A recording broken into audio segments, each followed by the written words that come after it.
Hello there, and welcome. Honi Hachiman is back from the road. It's been an adventure this weekend, but definitely have gone through some stuff that has been worthwhile, fun, and I'll tell you a little bit about it.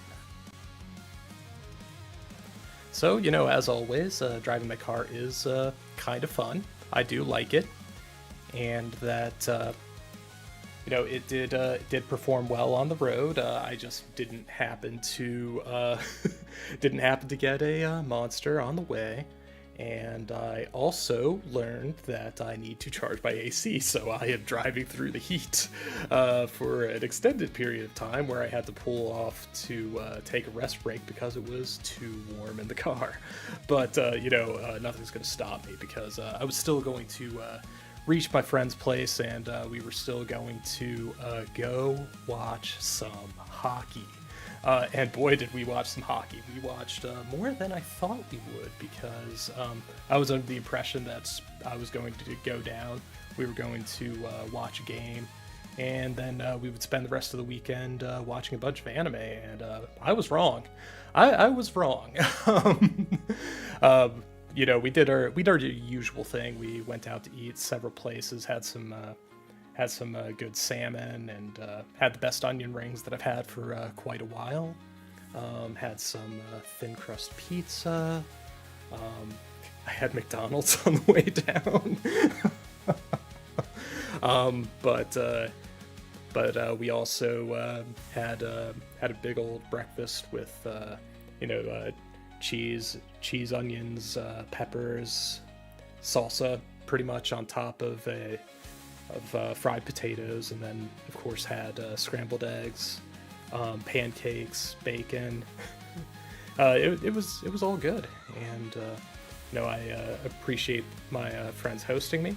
But we went to 2 hockey games, and I'll say that they have like the most hype intro of I'll say any live performance I've been to, because the arena, they turn down all the lights, turn it dim, and then they have these 2 roll out giant flamethrowers that they point in 5 directions like a hand into the air, like that.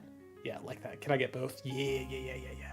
Yeah, so we get that, where it's just going boom, boom, boom, boom, boom, boom, boom, boom, boom, boom, boom, boom, boom, boom, and the whole arena starts rumbling, and then they start flashing lights as the skaters come out. But they just do a whole fire show, and yeah, it's pretty impressive. I liked it. I liked it both nights, and we were nice and close to the fire, so you could actually feel it. Yeah, but I'm not a hockey watcher. I understand hockey well enough, and I also understand enough that people taking off their gloves and swinging on each other is not part of the rules. We got to see a full team-on-team fight, including an ejection from the game, a couple penalties, and it was a good time. Our teams didn't win, but I think we got the best blows in. Yeah, but other than that, we did in fact watch a bunch of anime. About 3/5 of the ones on the list I did. About 3/5. Yeah, half to 3/5 are ones that I watched with friends in person. The rest I kind of did on my own Steam, and some of them were ones that we kind of gave up on while watching together. But I did do my diligence. I did come back and watch them. But other bits about the weekend is that I did take a rest day today, so I've gotten a decent recovery in, and I'm ready to face the week. I think I'm going to go see Flowers with my mom sometime later this week, which may end up changing my Thursday. But otherwise, we're going to swing over to the right scene for checking out our anime. So yeah, we've got my high school simplified PowerPoints, and we're just going to have what we have here. At a glance here, just looking, I have watched the first episode of 17 shows, and that's what we're going to talk about. I could watch more. There are a lot of shows that came out this season, but I think that I have a decent spread. But I also cut anything that was a sequel. So anything that's in this list is going to be a first season. It will be first episodes. I will be spoiling first episodes, and tangentially may talk about little things for other shows, because I will be likely to make comparisons. But I this season I did find that there were a fair number of shows that even if I wouldn't watch the whole thing, I appreciate them. Not every show is for everybody, but I can appreciate when something is doing something good, or is interesting, or shapes the landscape in any way. And also of note is that nothing that I saw among these that we're going to talk about today, none of these were based on source materials that I knew at all. So it was actually no, one had source material that I had seen a stream about once upon a time. But everything else, I don't think that there was anything. Let me take a sip of my drink. Because we're gonna get into it. So to start with, we watch Witch Hat Atelier, or Tongari Bushi no Atelier, or Atelier, however you want to go. Let's see. Yeah, I think Atelier is the right French for it. Let's be right on that, because Atelier comes up enough in video games and such. So let's go Atelier pronunciation.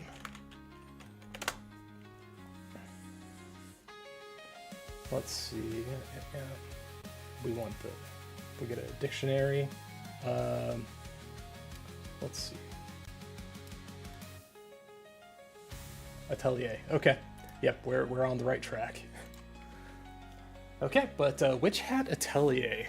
Now this one just like looking at the promotional art here, it does give a very like Hogwarts School of Witchcraft and Wizardry feel. You've got the long hats, you've got the uniforms, you've got the kids, and you've got a couple adult characters.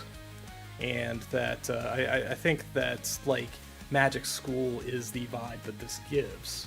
However, Magic School is not the vibe of the first episode. No, if anything, I felt that I believe that my friend he said that the animation reminded him of Frieren, which I don't think he was wrong on that. I think that the animation was quite nice for this show. It's kind of like it's about the main character is a little girl who wants to be a witch, pretty much at whatever cost. So like inverted Harry Potter, that she knows what a witch is, she wants to be one, but she doesn't know how to get there. Yeah, but she kind of lives in a rural place. Like wizardry is kept secret from everybody, but it was, let's see. Yeah, so they did a whole thing where magic is straight up secret. Anybody performing magic goes into seclusion or hidden spaces to actually do anything. And that they kind of went with like a rune style of magic, that everything, like you can see it right here in the promotional art. Let me get my finger here. You can see it right here in the main character's hand. We have a pen, and so like all of the spell work in this show is like done by drawing a intricate or less intricate like circular pattern, and that you know, things happen, and like without instruction, which we learned very fast, that without instruction and you just like go off of copying things, you might end up with disastrous results. But yeah, it was definitely on the cute side of like you know, somebody learning that magic isn't necessarily restricted to people born with talent, and that you know, upon finding and probably killing her family, which that's definitely like a hero's backstory, and I'm not sure that was necessarily needed, but we'll see how that's used in the show. This is one that I feel like I'm going to at least watch more of. But yeah, she does accidentally, through a magic accident, destroy her mother, her seemingly only living relative. And that the man in white here, don't remember his name, something Key, but yeah, he was like an out of town wizard who was like fixing a wagon, and that yeah, it was by watching him that main character kind of stuck a glance and figured out that magic pretty much fit what she had in a children's book, something like oh yeah, that's what it is. So like it's definitely like one of those worlds where magic can be passed down through objects. In this case, like she received what she kind of saw as like a toy wand and like a picture book, but realistically that wand, the cap comes off, it's a pen, and that the book is full of potential spells to cast. Yeah, and you know, like being in a seamstress family, she does have a steady hand, and she is able to draw well, which apparently equates to talent. Yeah, so that was pretty cool. Like I think that the artwork here still makes me think that this may be at least partially a magic learning series, like, you know, kids learning magic even if there's no proper school for it, but that if they're just like learning from a teacher, I could see that too.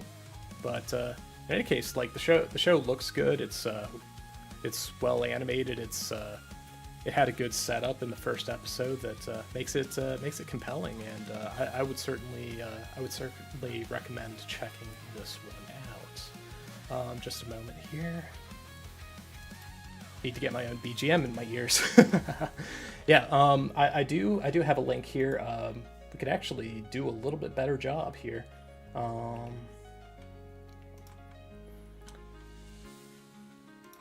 Yeah, so let's see here. In a world where everyone takes wonders like magic spells and dragons for granted, Coco is a girl with a simple dream. She wants to be a witch, but everybody knows magicians are born, not made, and Coco was not born with the gift for magic. Resigned to her unmagical life, Coco is about to give up on her dream to become a witch, until the day she met Kefri. That's how they pronounced it, Kefri, in the dub. We watched the dub. Yeah, because, like, you know, when we're in a group setting, dub ends up being like the catch-all for you know, anybody watching with us. I go both ways. Like, I'm an omnivore when it comes to subs or dubs when they're available, and oftentimes when we get like years away, I don't remember what I watched, whether it was sub or dub. Unless there's like specifically like something that stands out about it. Let's see. Yeah, Kefri, a mysterious traveling magician. After secretly seeing Kefri perform magic in a way she's never seen before, Coco soon learns what everybody knows might not be the truth, and discovers that her magical dream may not be as far away as it may seem. Yeah, all in all, very cool. Yeah, we do have more promotional visuals for it. Like, you know, we get to see some characters. Yeah, I certainly didn't see like any of these characters. Of the ones here, of course, Coco was the main character. We definitely... I need to get in the corner. Get in the corner, honey. Jeez, you're standing in the way. Get out. There we are. Is that a little better? Yeah, so, yeah, just going down the line. Yeah, we saw Coco in the show, and we saw Keyfree.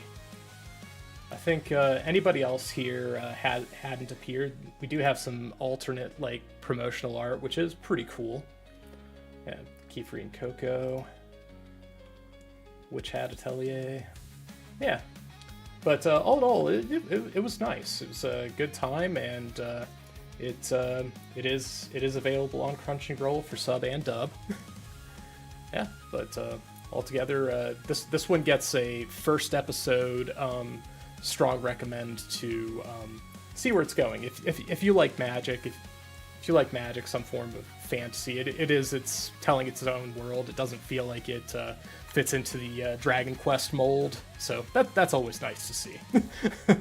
That's just me. I feel like the compulsion to do the Isekai and Dragon Quest tropes all rolled into one, that it gets a little tired. But that may just be from somebody who's seen a lot of anime. Like, if it's like your first shows, then great, enjoy it. And I'll still enjoy it if it's doing dumb things with the tropes, or if it's amusing for other reasons.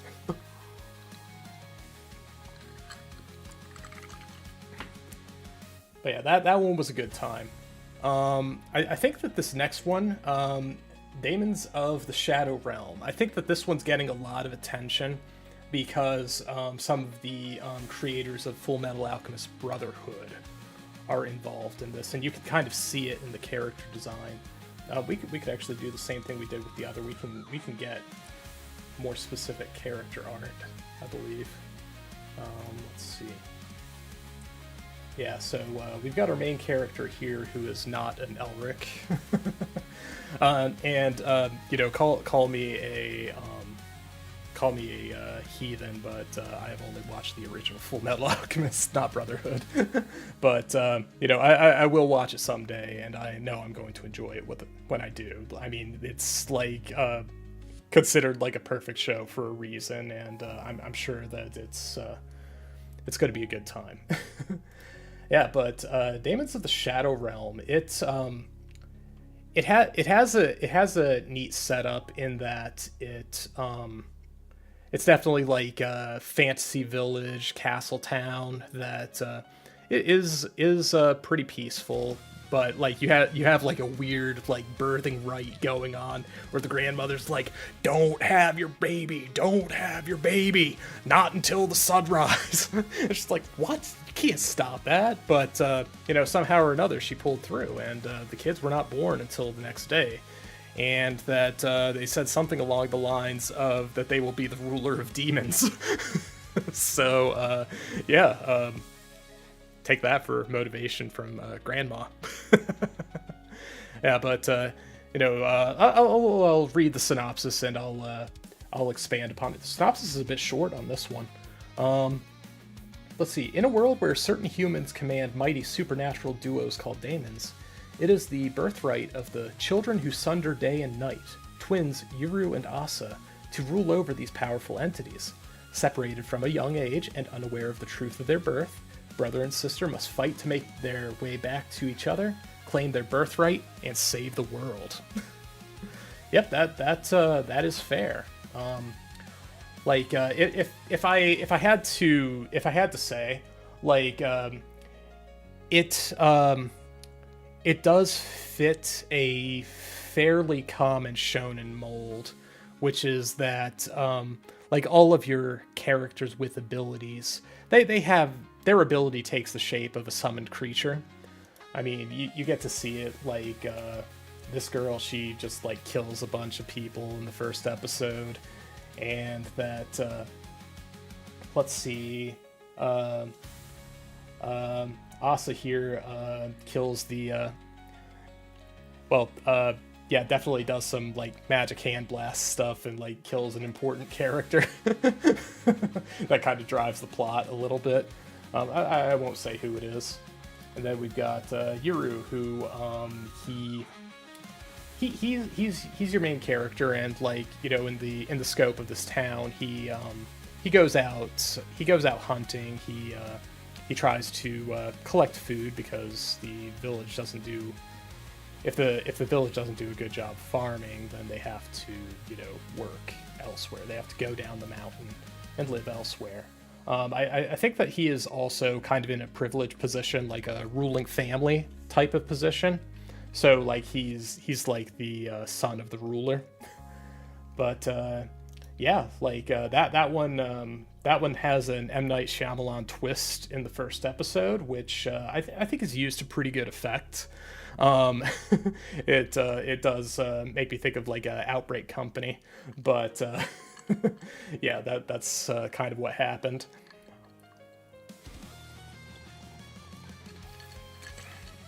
Yeah, sipping my drink. But yeah, so like for me, comparing it to Full Metal Alchemist Brotherhood does more for you than it does for me, because I don't really have it as a point to compare it with, other than that expectations are high because of the excellence of of Brotherhood. Yeah, I'll watch it someday. Like, we'll find the time. Give me a reason. But that's kind of been like when we had like an ongoing like anime club where we would like watch shows every week. That was kind of like a break the glass type of shows. Like, we don't know what we're doing. Do Brotherhood. So, that said, and as cool as this was, this next one I felt like it did a lot more for me. Marriage Toxin. So, this one is wild. Like, it stands out in some of the, like, absurdity of, like, what the characters are, what the characters are doing, the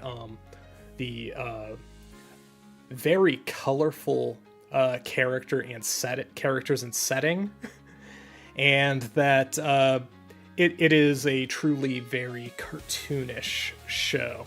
And I will get down. Marriage Toxin is the name in both languages, English and Japanese. So yeah, there you go. But yeah, to win love, you've got to play with poison. Yeah, let's get our little synopsis up here. There we are. Okay, Marriage Toxin. Ooh, that's a longer one. For centuries, the deadly arts have been perfected by those known as the Masters. Among them, the poison masters of the Great Five families hold the most fearsome power and influence.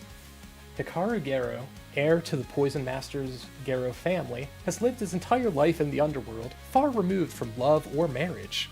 But when Garo family head decrees that Hikaru's sister must bear an heir to preserve the bloodline, by force if necessary, Hikaru resolves to protect her at all costs. It is then that Hikaru encounters Mei Kinosaki, a brilliant marriage swindler who becomes the target of his latest job. Realizing that the only way of solving the family succession problem and protecting his sister is through marriage, Hikaru impulsively asks Mei for help in finding a bride. That's the first time anyone's ever proposed like that. And so, with the cunning marriage swindler Mei as his advisor, elite assassin Hikaru embarks on the most challenging mission of his life, finding a wife. Their goal, the ultimate marriage. This is the world's toughest mission for love, brought to you by the ultimate duo, an assassin and a marriage swindler. Yes, this one was a lot of fun. You've got the trope of like the no experienced male characters. Like, I live for my job. I live for my job, and I'm only good at my job, but my job doesn't allow me the chance to meet women. So like, he'd given up like any hope on ever finding a partner. But yeah, like it wasn't in the synopsis, but what was kind of a driving force here is not any sort of like protect the chastity of his sister or what have you.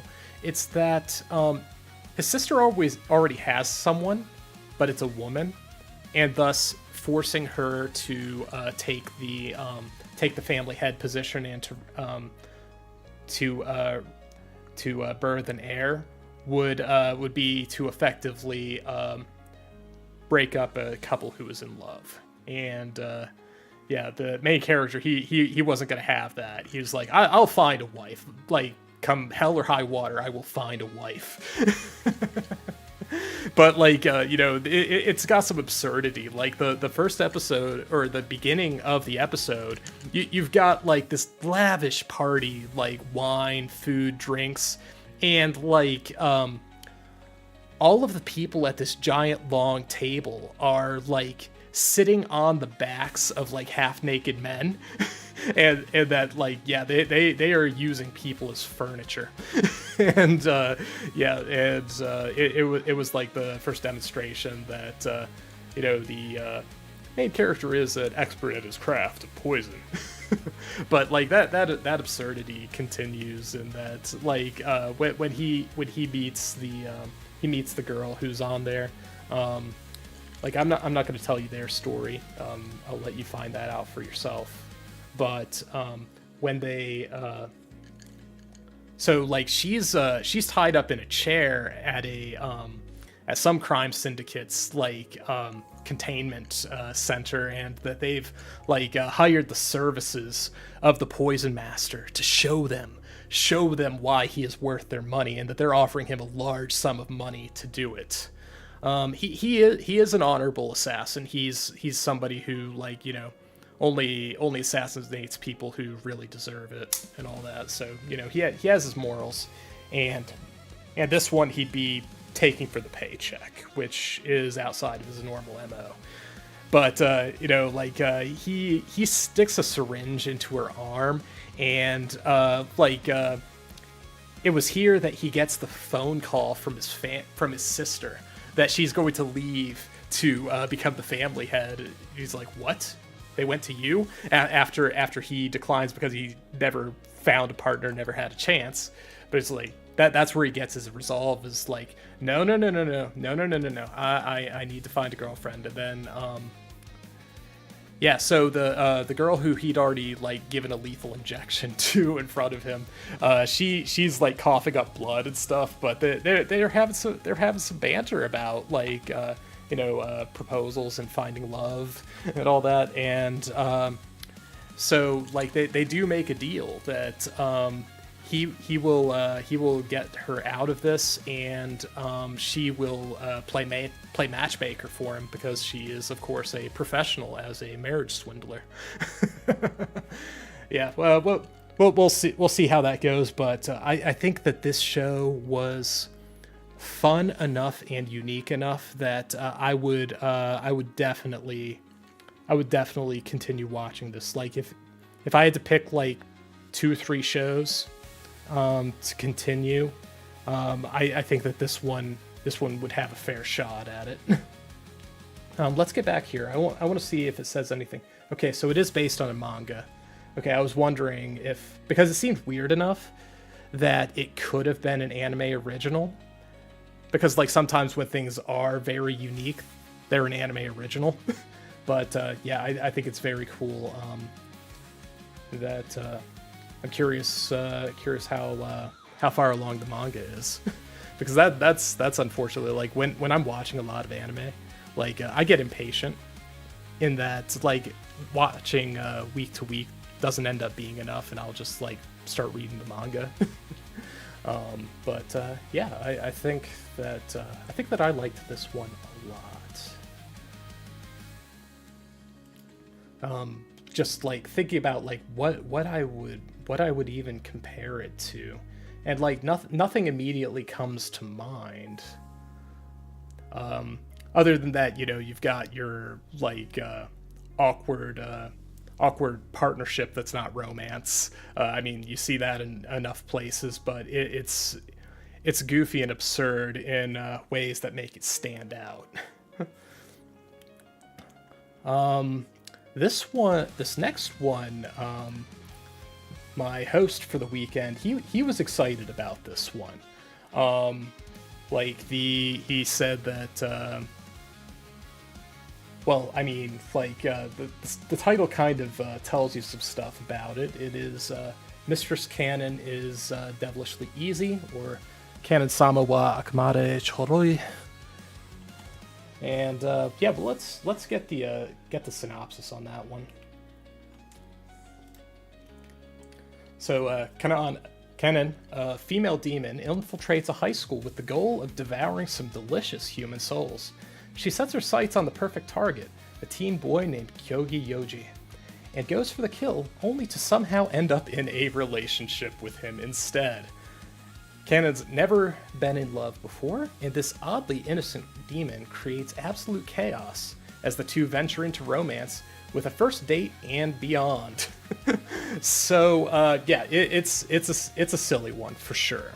I mean, you've got a main character who's like a very proud Ojisama lady demon who's like, father, food in the underworld bores me. And her father's like, well, of course, I was like that once too. Enjoy your time in the human world. And so she goes, and she makes this like giant facade as like as the perfect girl, and she is just there with the sole intent to make the entire student body her livestock for food. And I mean, like, she's not, make no mistake, like despite her tail design and everything, she's not portrayed as a succubus or anything of the like. She is a demon of gluttony. And that the whole bit is that like she is very susceptible to pressure, as in like the boy that she tries to confront when he misinterprets her advances as her having like physical desires for him. He kind of like pushes it the other direction of course I'd love to be devoured by you and all that. And Kanan just tends to be like sweet and innocent to the point where she just can't take it. She gets all flustered at like every opportunity, and very quickly it goes from I'm going to eat this particularly delicious soul, like an unusually strong soul. I'm going to eat it and it's going to be good. But it turns into now we're dating. And that the main character is definitely Kanan, and that the boy that she has her interests in is a secondary character, for sure. At least in the perspective of the first episode. And just looking at the art here, I think that the girl with the purple hair up here. Let's use my finger. Use it. Come on. There we are. Nope. I love you, camera. All right. Let's see if we do artwork instead. Do we have anything? No, I don't think we necessarily have anything. Oh, he's not even on the other artwork, but that's our boy. That's our boy. Yeah. But in any case, it's a goofy show. I'm not sure that it's one that I would like actively pursue, but it is fun. Yeah, but yeah, even just like look at the art we have here. I mean, we just have a lot of unintroduced characters, and I imagine that like I'm not sure that you would. I'm not sure that it necessarily has the setup to be like a reverse harem or something. If anything, it may have like a setup to be a lesbian harem, maybe. Looking at this, that's entirely possible. But yeah, like what was it tagged as? Let's see. Comedy, romance, school, supernatural. Okay. I mean, like I would say that. All of those things are definitely there. They do go on a first date and everything, first episode. So, yeah, no lies in those tags. But yeah, Mistress Canon is devilishly easy. Yeah, I'll say I like it, but it's like a show I'd watch if I have time, if I have extra time on top of like the shows that I really would want to watch. Yeah. So beyond that, we have Petals of Reincarnation, or Reincarnation no Kaben. This one, I think that this one was kind of special.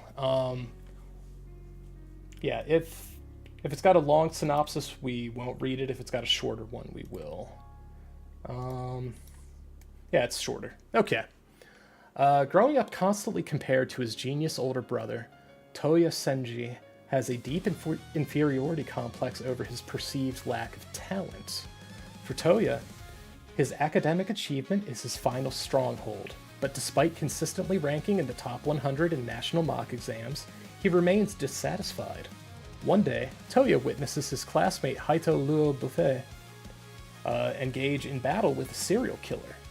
Afterwards, he finds out about the supernatural stem of reincarnation, and that Haito is what's called a returner. In disbelief, Toya learns that with the power of the stem of reincarnation, you can return from self-inflicted death and thereby gain the talents of a past life. So I actually thought that was kind of like a neat gamble aspect that they have to it, that the girl does present to him, that hey, if you want your powers from a past life, you can claim them with this, but otherwise you're just gonna drop dead right now. and the boy has the balls. He cut his neck. He cut his neck right open, and he did find his talent. Yep. Once again, hand tracking isn't what I would want it to be. But yeah, so if I had to compare this to anything, like it kind of came across as almost like a Fate Stay Night, in that they're claiming the abilities of a past life, but what that synopsis didn't really elaborate on is that these past lives are typically people of consequence, that being like leaders, heroes, big old criminals, and all that. And so let's see if we've got the characters split up in the artwork. Otherwise, we will work with the collage that we have here. Let's see. That one might actually do it a little better, just because of the limited number of characters. So we've got our main character here, who I don't think they gave an identity to him, but that he has like the hand of the thief, and that he can like reach inside of and take from physical objects. But it also gets pretty flexible with what object means. Like what he could steal isn't necessarily limited to physical objects and all that. And then we've got our main girl here, and she has the memories and powers of Musashi. And then we've got our hacker character. She is primarily there on a cell phone, talking to them. And her name was something NEU. But yeah, their whole bit is that they are an organization called the Returners, not to be mistaken for Final Fantasy VI, but that they are the Returners, and that they subdue people returning who are unrighteous criminals, people that are going to do harm to modern day. Because like the stem of reincarnation doesn't discriminate. And true to form, like the enemy that they fight in the first episode is Vlad Tepes, and he is very much pretty much the same as he is in Fate, in that he just like makes all sorts of needles pierce out of things. And yeah, it's a neat action show, and that it has an interesting setting. But what it really doesn't sell you on here or in any of the artwork, well, this artwork maybe does a little bit, is that this show is closer to Bakemonogatari in its use of like colors and unusual imagery. That it is, as far as style goes, I think this gets number one for the shows that I've seen for the season. That it is very stylish. Very stylish, very cool, and that it's a it kind of fits into that shonen box well enough that you know, you could kind of you could kind of get in there without knowing too much. Actually, what is it based on? That's another good question. That's not what we want. We want that. It is based on a manga. Okay, for sure. Yeah, so moving on, we have a Liar Game. So this one has the feeling of any of your competition, your death games, and what have you. Like, it looks like it in the artwork here too. You've got like a nebulous force in the back. You've got like roughly 15 or so people, and that you know, you have game in the title. You've got money and cards and stuff. However, I have some very large concerns for the show. Okay, so your main character is the lady on the left here. We will follow her formula. We will go with the synopsis first. When Nao Kanzaki receives a strange letter in a suitcase containing 100 million yen, she learns that she has been selected to participate in the Liar Game. In this high-stakes psychological battle lies deception and betrayal reign supreme.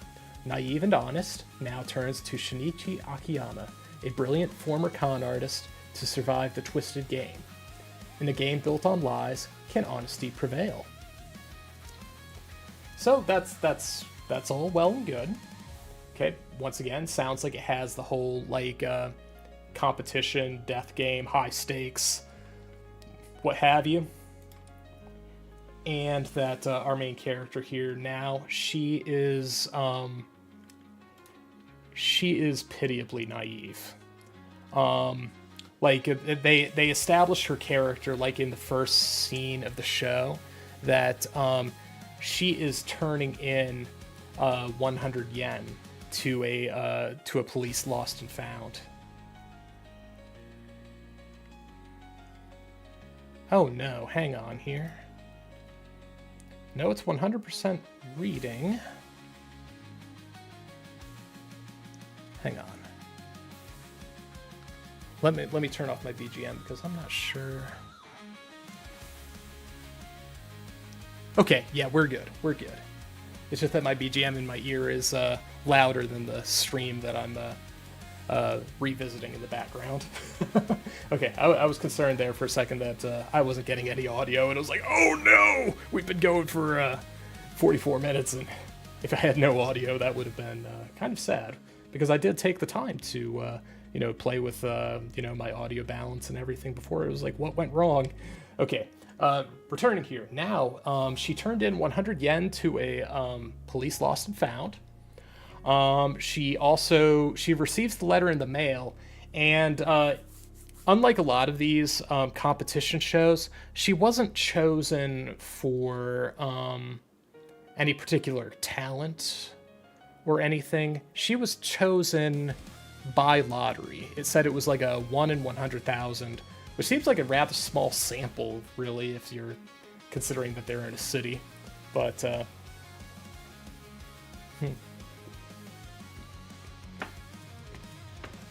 maybe if it's a small city, but if we're in Japan, we're kind of like assuming Tokyo or one of the other large cities. Yeah, but in any case, Akiyama, the guy here, he is a teenage con artist who was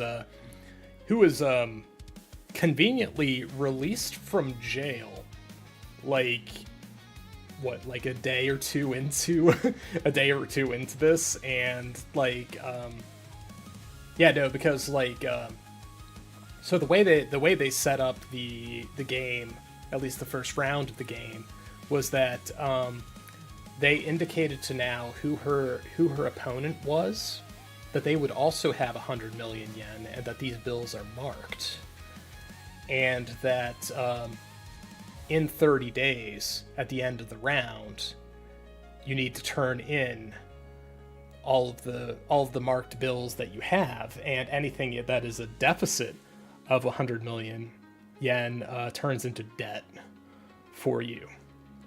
And so her opponent was like one of her like middle school teachers or something, and she does have like, you know, a father who's dying of cancer, and that she just wants to break even. She wants to not worry her father. That seems to be like she has no drive. She has no drive. And that when talking to the teacher, she naively hands over her 100 million yen because the teacher sells them on a idea that the organizers of the competition are out to get them both. That they're going to say that well, the other person. Yeah, whatever the case, that the game organizers are setting them both up, and that's the con. But in reality, you know, he's just taking her suitcase of money, and she does not catch on to it until she walks around his house, and he blatantly exposes it over the phone that he's just like conned a former student out of 100 million yen. So like, you know, you get this far in, and you're like, well, is this all a setup? Is this where we're going to like reveal like main character abilities, where like this was all part of the plan, and that they're going to make out with a cool 200 million? But no, she falls into despair. She goes and hunts down this Akiyama, who is just out of prison, and asks him to help her swindle 100 million of her money back from her teacher. And he's like, pretty much like, "Are you high? I just got out of prison for this." Yeah, but really, you would have expected some twists. With a show like this, you'd either want some twists, some cunning, some plans to play out, or to have the tables turned, that things aren't the way that you think they are. But they play it completely straight. That she's naive, she's a victim, they successfully get the money back, but it comes across feeling very dull. So like honestly, like I would not say that Liar Game respected my time. Yeah, but you know, it is what it is. But like, with all of that said, I'm not sure who the right audience would be for it, because it's not for me. It's not for my friend who was watching it with me, who he is a big fan of the death game shows, and like he was of the same mind that this is like that without any of the intrigue. It just plays it completely straight. But I mean, like, I don't think that a show like that necessarily needs like omniscience to the level of being a superpower or actual superpowers to be interesting. It doesn't need the supernatural at all, but it needs to have something. Whereas I felt like it didn't have a whole lot. So moving on, This one was chosen for its title, and it wasn't quite what I would have assumed based on the title. So the title is The Klutzy Class Monitor and the Girl with the Short Skirt, or Pankatsu Fuki Ien Tsuskut Taka ga Futakitsetsu na Jeke no Hanashi. Yeah. Let's get that synopsis up. Let's see. Every morning, Sakura Daimon enforces rules at the school gate, stopping Poem-chan for her too short skirt. But when they're thrown together in remedial class, she discovers his secret.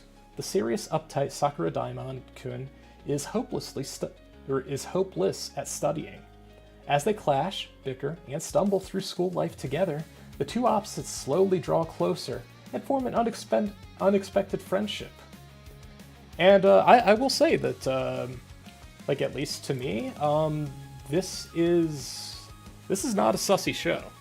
This is definitely more wholesome. It is, as the synopsis put it, like an opposites attract. You've got the, like, kind of rule-defying, fashionable girl who is very friendly, has friends, and then you have the class monitor who he is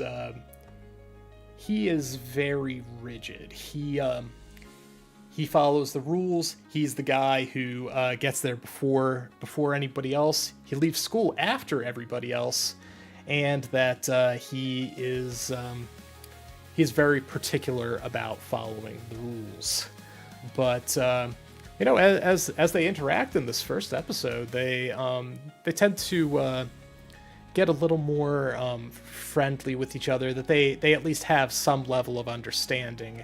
And even though Poem's request to overlook her short skirt and stuff, Sakura Daimon will not budge on that one.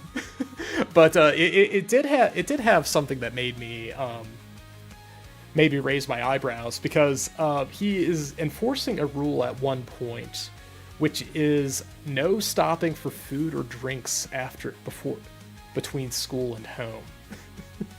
Which I found that to be a weird one. I'm not sure that that was ever a thing, like, at least in America for sure. But I also, like, I've seen enough shows and manga and stuff where you've got a disciplinary committee head or somebody who's a real stickler for the rules. I'm not sure I've ever heard a rule for not stopping for food or drink. And like, they do poke fun at it, even where, like, one of Poem's friends goes like, well, if we went home first and then came back to go out to eat, would that be all right? It's like, yes it would. Yeah, but all in all, it was kind of cute. And if you're looking for, like, a opposites attract kind of, like, romance that doesn't look like it's going to have a lot of stakes, like, it's not going to be a serious drama. It's definitely played for comedy. But it was fun. Would I recommend it amongst the romances that I've seen this season? Just going down the list.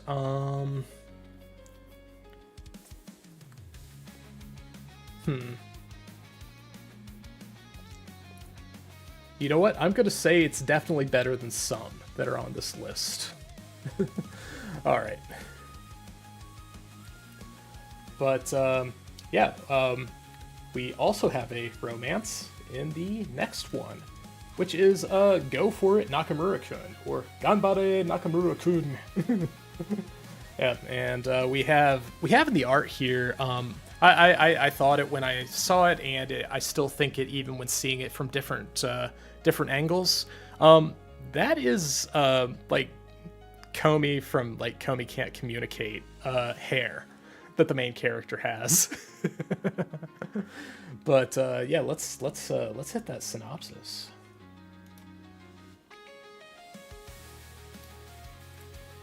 Let's see, very short one here. Nakamura is a shy boy who falls in love at first sight with one of his classmates, his dreamy high school classmate Hirose. But there's a problem, they haven't met yet. And Nakamura is a total klutz who might bungle the things before they even begin. Too true. Haven't we all been there?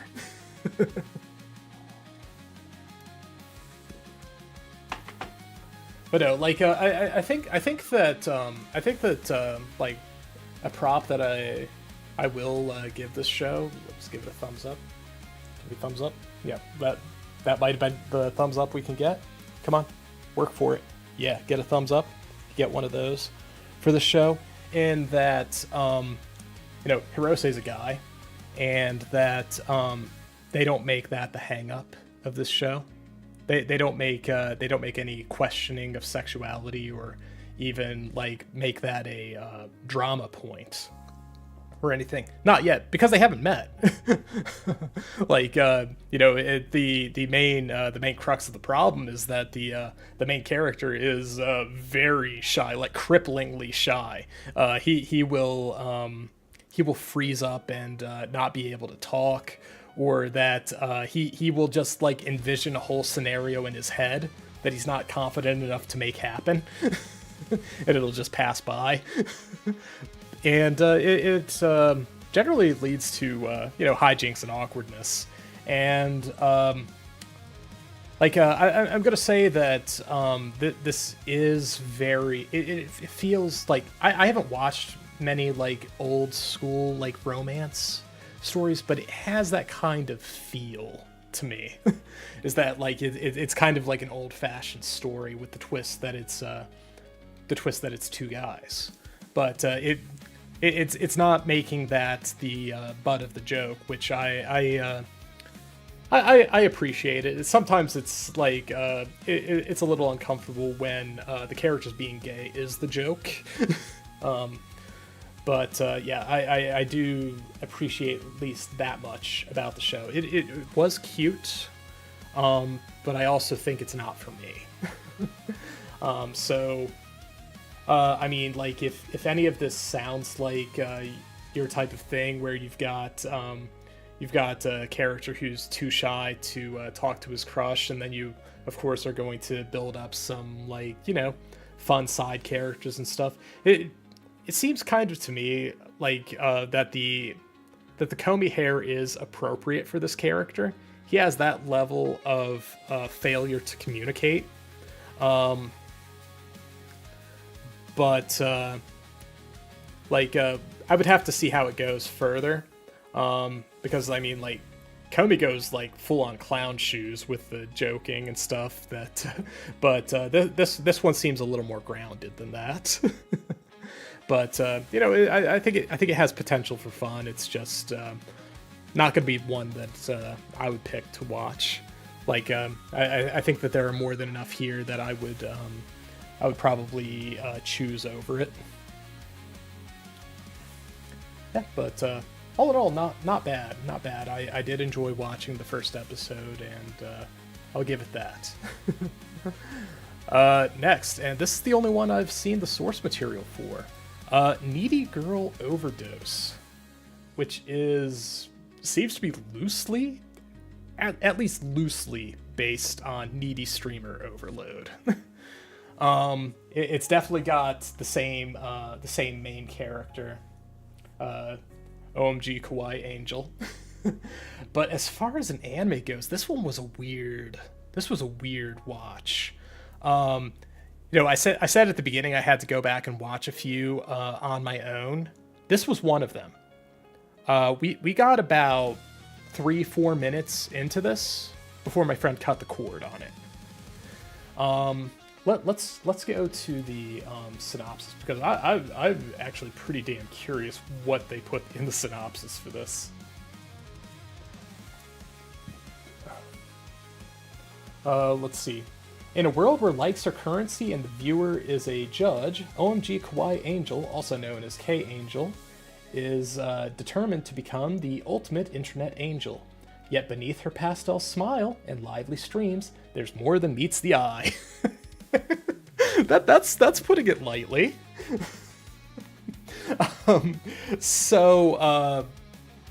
This show goes from like having a stylized 3D concert with a 10 million subscriber like count up, and it also like it has like a kind of a depressed main dude who is like at the very start of the show, who is like leaning on a rail with his phone, saying, "But I'm not even scheduled to work today."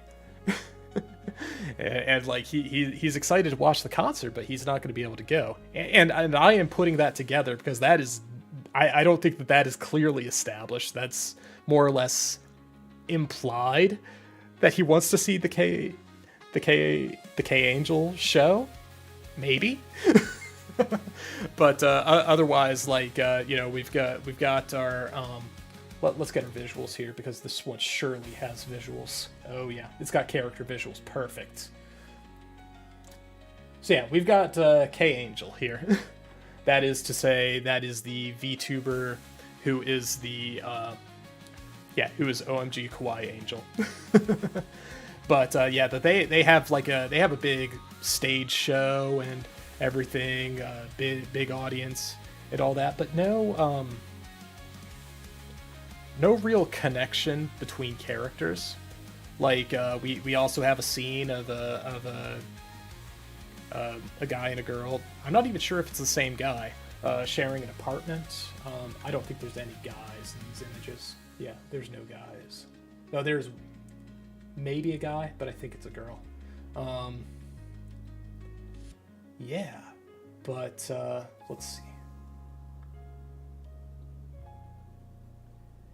Yeah, so what did they have like a dialogue about like becoming the world's largest streamer and all that, and there's definitely like a depressed, and I think they actually say bipolar girl living with a guy in an apartment who is he seems to be like in music production, but he doesn't seem like motivated to seriously do it.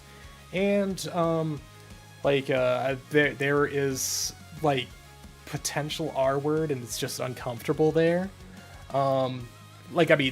It's not it's not super graphic or anything, but I mean there is the word don't, and there is crying, but yeah, that's at least part of the show's offering for the first episode, I guess. We also have that's a less washed out K Angel, but we also have this character,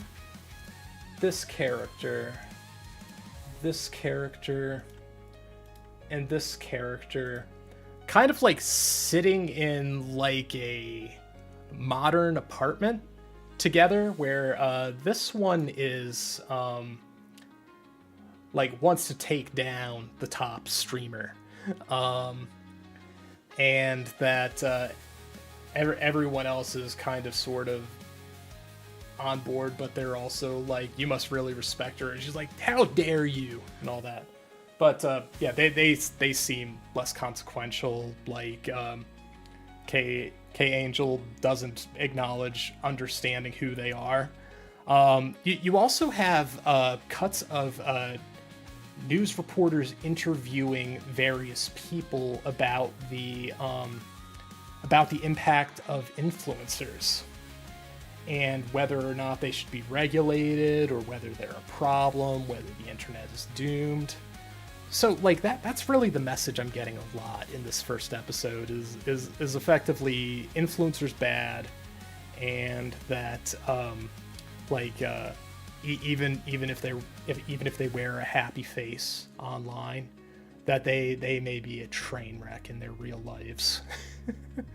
So I don't remember enough, or even what like the gameplay loop of Needy Streamer Overload was, but it didn't seem as dismal as this did. This had, don't get me wrong, this had a lot of bright, flashy colors and everything, but it also had a lot of dark colors, dark themes, allegedly, or not allegedly, but visually dark in other areas. Like anything that wasn't like on stage or with a model was pretty dark in this show, pretty dim.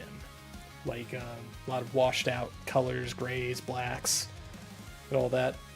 But yeah, tell me if I'm wrong later on. But as far as I can tell, like, I'm not sure that it's like tastefully handling the issues that it's presenting. Oh, the other issue that it's presenting was that the higher you rise, the more people are going to idolize you as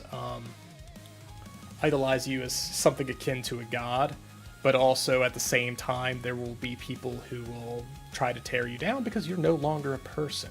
So all of these individually could be, smaller plot points in another show, but altogether, it seems like to me, it seems like a mess of issues thrown together in a way that leaves me confused. Confused as to who is who, what's what, and why are they doing what they're doing. But also that if you're going to ask, like, if they're thinking in terms of a plot, where did the episode start and where did it end? What happened? And my answer is, I don't know. Yeah, but it may be for somebody else. It may actually work for people who might be more intimately familiar with the game, but at least to me, as a between an outsider and a casual observer, I'm kind of lost. But I don't really have any inclination to return to this unless the world is shouting that this show is amazing or that there's something that I need to see. Yeah. So, I actually kind of feel bad, like, just thinking about that show again. But moving on, how could you feel bad about Rooster Fighter? Rooster Fight. This was a ride. I didn't know what I was going to get looking at this artwork, because this is the artwork that I saw before watching the episode.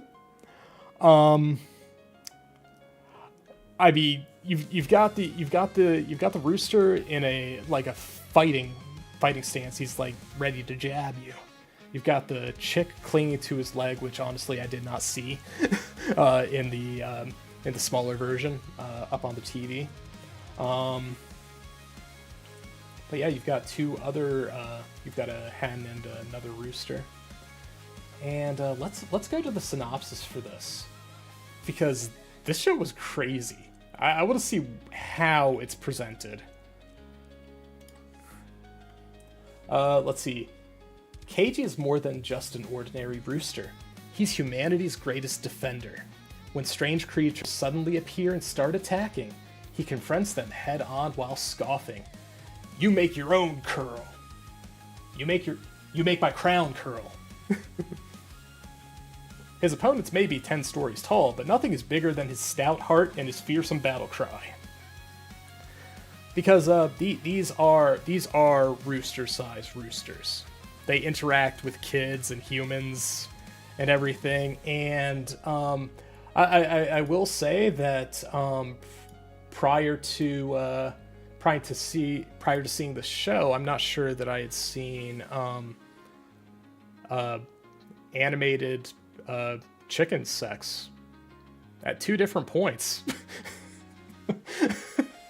And, I mean, it's definitely used for like character development and comedy.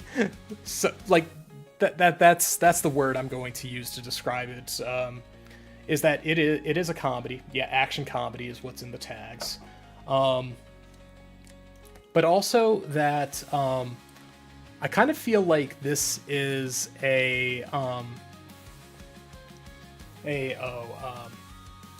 like a Power Rangers, Kamen Rider type thing with kaijus showing up, but that there's roosters that are fighting them. Like you've got your guy in the front here, and they did say his weapon is his voice, which he does have like a Kamehameha blast with his cry. The pink crowned hen to the right, she has like a battery pack and like a stun baton. And like in that first episode, she jacks into a power line and just like zaps the ever living hell out of a kaiju. And these kaiju are like they're mid-sized, like they're a few stories tall. Like at least the ones we've seen, we've seen a few different sizes, like the big catastrophe in the past, the hero's backstory and all that. That one was gigantic. But the ones that you see in this first episode, they're like a couple stories tall, at most. But they're still monsters, and you need some heroes. And when Kamen Rider is busy, you get the Rooster Fighter. But like he's definitely like your lone wolf, the white rooster in the middle. He's your lone wolf. He's like, I don't need to stay in one place. I'm a wanderer. I'm a drifter. I go where I'm needed. It is absolutely wild, and like I don't think there will be an occasion where I would watch this whole show. And you can see it on the poster here that all the way up. Will my hand work for me? Who does hand work for? All right, who does hand work for? Get up. Nope. It's not going to work for me. All the way at the top. Hatching March 14th on Adult Swim, which honestly I think is the right place for the show. That it will fit right in. But if you have the time, give this first episode a watch. It is a ride.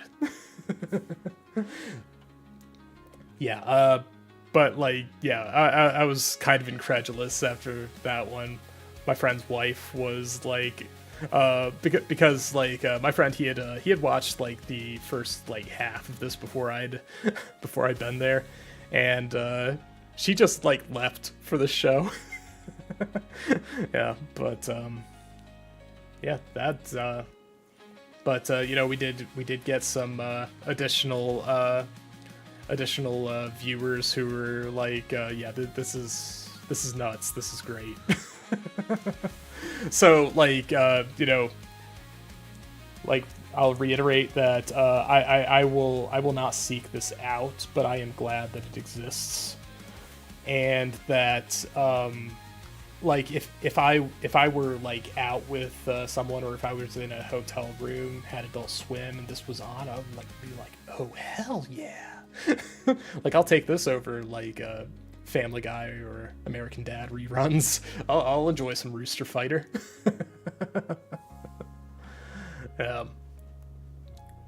So moving on, we have the Warrior Princess and the Barbaric King. Himekishi wa Barbaroi no Yome. Yeah. And we've got a larger image for this one. Like I was kind of taking like the first images from Mal, or from my site that I use here. Let's see. And this one was slightly larger than the others. Let's see. Seraphina, the West's fiercest knight, expected torture when captured by barbarians. Instead, she got a marriage proposal. Marrying her sworn enemy is a hard no, but after seeing her wedding captor's culture and very pretty face, she may be tempted to swap her sword for a wedding veil. Get ready for the ultimate enemies to maybe lovers arc. Okay. So comedy, fantasy, romance, all seem on track. Let's see if we've got a better look at. No, I don't think we have a better look at the Barbarian King. I mean, we get the villain, helmeted Barbarian King here, which that looks like Attack on Titan art to me. Like a kind of like a wannabe Attack on Titan. The image. Yeah. But yeah, this one I don't know. Like I'm thinking like that I was a little confused with this one because you know, it starts the show out with, you know, like a big battle between like an army of knights and an army of barbarians, and that you know, the battle did go on for a little bit, and it did introduce the our blonde-haired protagonist here. It did introduce her in like full knight's armor with like a glass face mask. So like that was, you know, I guess that's one way to have your princess knight and still be able to see her face, but also wear a helmet. Which I appreciate that. That's better than what you often get.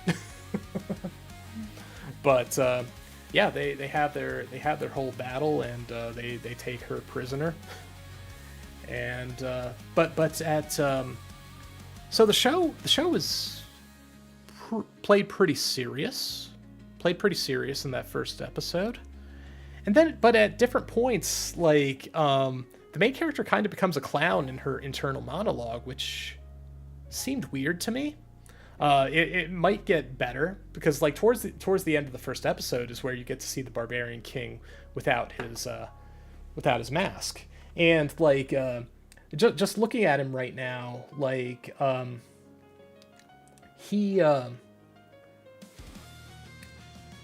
does have a gruff appeal. I will not really be able to judge his attractiveness as someone who generally doesn't find men attractive most of the time. But I will appreciate cool, and he does have a cool look, having the white hair, having the yellow eyes, being generally large in stature. He is a wide man. So like he definitely nails the barbarian aesthetic. That you know, he's got the kind of trimmed but very rough cut like beard and mustache. Yeah. But yeah, I didn't think that this show necessarily offered anything that I haven't seen in other shows of its type. You know, the whole bit about being kidnapped, but instead of being you know, abused or kept as a prisoner, that you're instead offered a marriage proposal. This is not the first show that has done this. I didn't take the time to like think up like what other shows or stories have done this, but that's kind of an old trope. But I didn't feel like this the show necessarily offered anything that I felt like made it stand out. I mean, like the only thing that really stood out to me that made it different was just a different portrayal of a princess knight. And I mean, like the girl with the like the furry shoulders on her outfit. She took care of the princess in her jail cell to get her ready for her meeting the Barbarian King, and she was I believe that she was more like not understanding the appeal of this woman, but like she also like didn't correct any misinterpretations. But you know, that played for some light amusement, but like the tone up until that point was played pretty seriously. It may be that it just has like a tonal shift. Like I didn't see the last couple of minutes of this because my friend cut it off and I didn't go back to finish it. So it may have established a lighter tone. It may have, but as far as I've seen, it seems a little confused in the tone that it's going for. Yeah, but yeah, I wouldn't necessarily like, unless you're watching a whole bunch of shows, to just get a shape of or get a feel for the landscape. I wouldn't recommend going out of your way to watch this one unless it's already like a trope that you like watching, because like that'll be the caveat to anything that I say is if it's a trope you like or a trope you strongly dislike, it's going to be hard to sway from those. And if a show is like a god of its genre, then you'll hear about it from places other than me. I am giving my own I'm giving my own interpretations. Yeah, so moving on. Killed again, Mr. Detective. Or Mata karosatarete shimata no desu ne tante sama. Short like killed again, Mr. Detective. But this one was fun. It was let's get our synopsis as long as it's not too long. Yeah, it's not too long. Sakuya Utsuki is the son of a legendary detective striving to follow in his father's footsteps with the help of his assistant, Lilithia. This isn't your average high school sleuth, though, because he comes back to life every time he's killed. I did not know that before watching the episode. Being a little too familiar with death and always awakening to Lilithia by his side, Saki is happy to take on low-risk cases. Surely, investigating a movie producer's affair on a luxury cruise ship won't pose any real threat. But when the duo ends up entangled in a larger and bloodier situation, Sakuya will have to get to the bottom of the mystery and die trying. Okay, yeah, they put in a little effort with that synopsis. Thanks, Crunchyroll. But this one was somewhat interesting because, like, the main character, the first thing, not knowing that he resurrects upon death. I mean, the title of the show kind of says it, but it can be taken in other ways too. That or that, like, say like they have a thing where they show up to a crime scene and that the assistant shows up and goes, "Killed again, Mr. Detective?" Yep. All right, but it starts out with just the boy and girl you see here. That's Lilithia, and he goes by Sakuya in the show. Yeah, he does go by Sakuya. Sakuya is writing his will, and he does say that he does this every day, and so that he also talked about that his father's detective work is like a wave, that it will crash whatever sandcastles the criminals or anybody else has set up that get in his way. But he is just like a destroyer, and he doesn't want to be like his dad, and that he is very like risk averse. So if anything, to me, it looked like that he was trying as hard as he had like a very strong fear of death, and that he was like taking precautions in the inevitability of his own death, as if it were definitely coming. So knowing that he comes back to life every time he's killed makes the whole writing a will every day thing extra strange, unless he like doesn't believe in his own power or like his own phenomenon. It's not necessarily like something he's doing on purpose.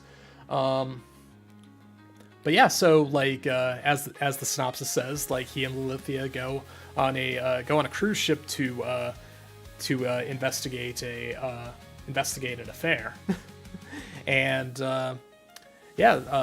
hijinks ensue that they end up getting let's see.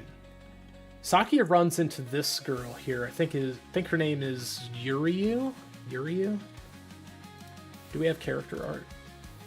Yeah, not specifically. Okay.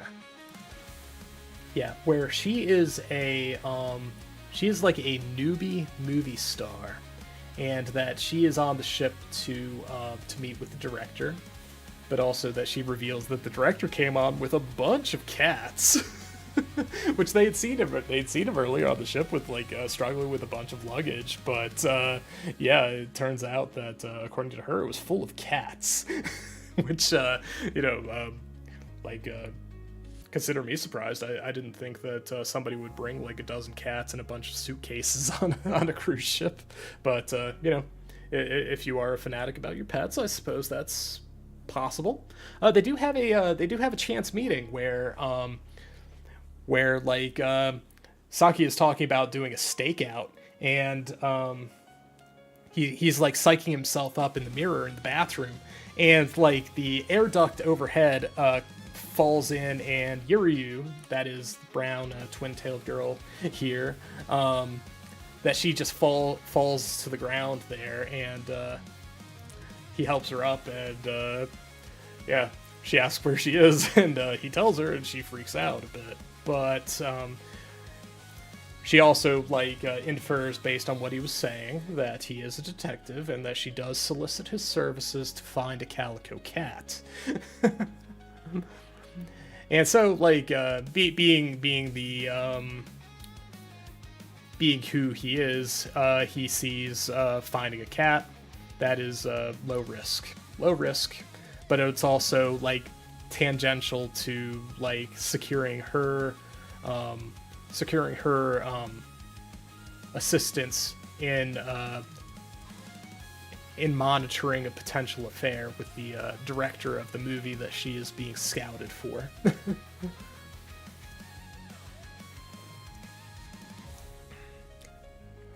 But yeah, they do reveal the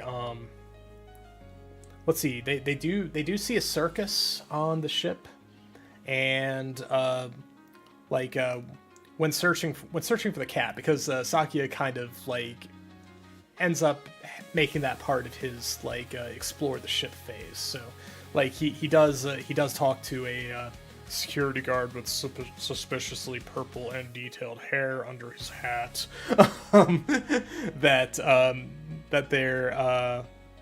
that rats sometimes show up in the storage room, and that who knows, maybe a cat does as well. And so when he goes down there, he finds a body hung, and in further inspecting, he does the right detective thing with the cell phone falling on the ground. He does pick it up with a cloth, and that he does the thing where he holds the phone flat and shines a light across it, so that he could gauge the path to unlock the phone.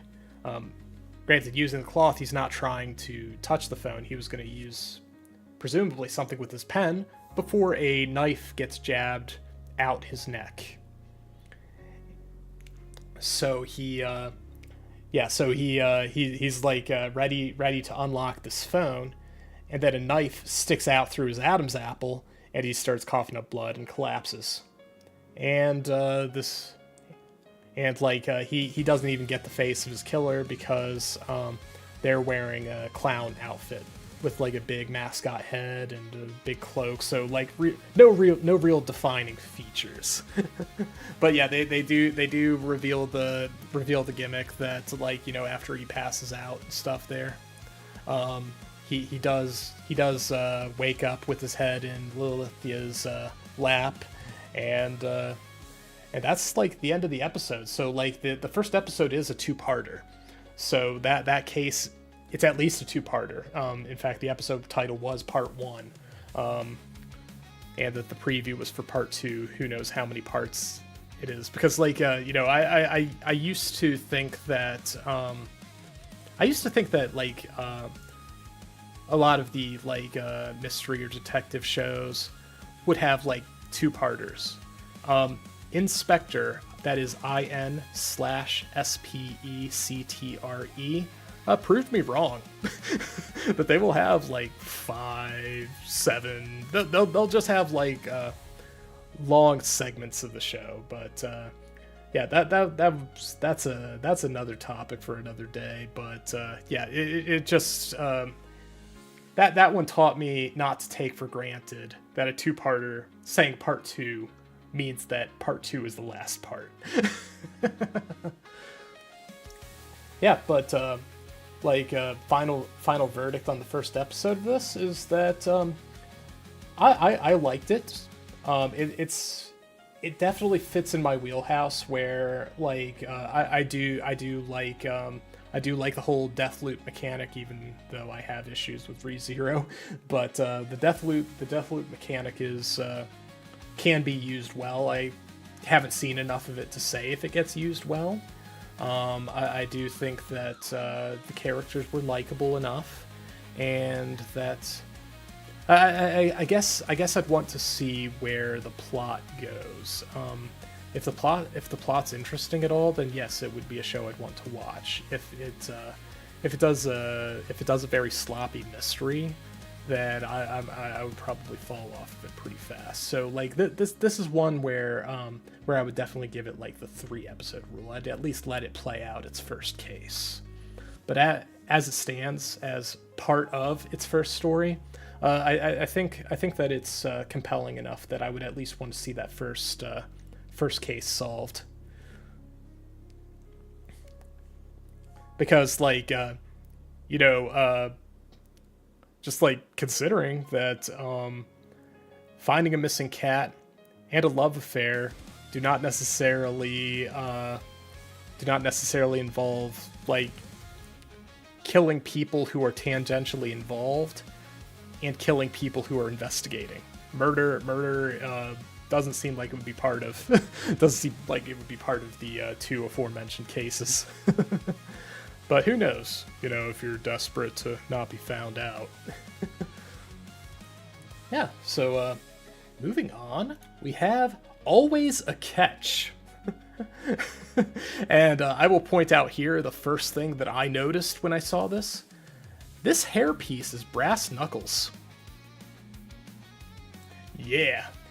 And also I will appreciate the short English name, long Japanese name. We've got Nigashita Sakana wa Okikata ga Itsuri Geta Sakana ga... Did I put that in? No, surely I didn't put that in twice. That's what its title is.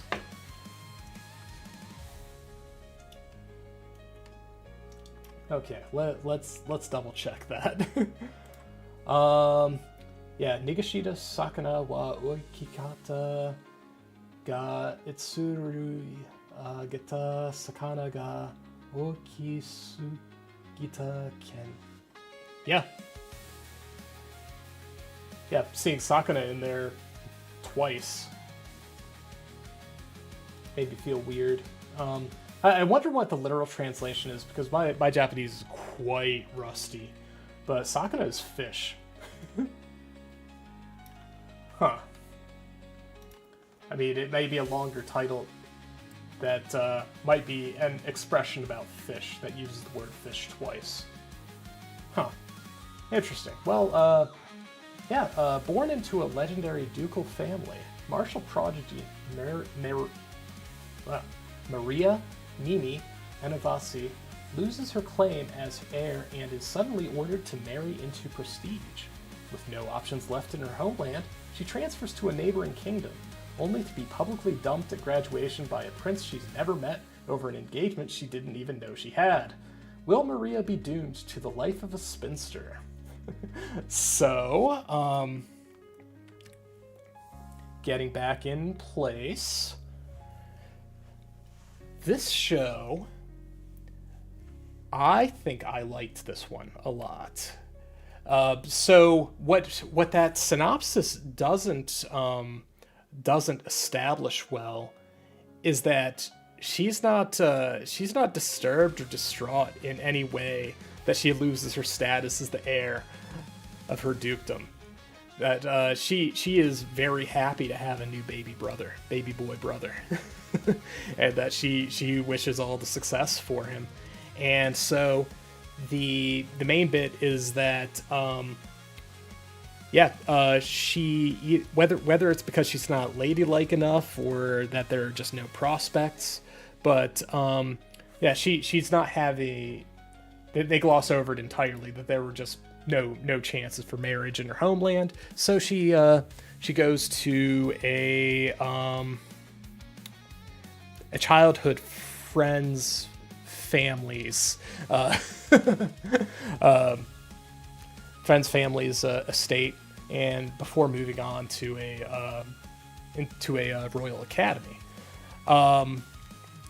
This one does have it's not a villainous setup, so it's not quite that, but it's got someone who is definitely setting up her childhood friend as the villainous.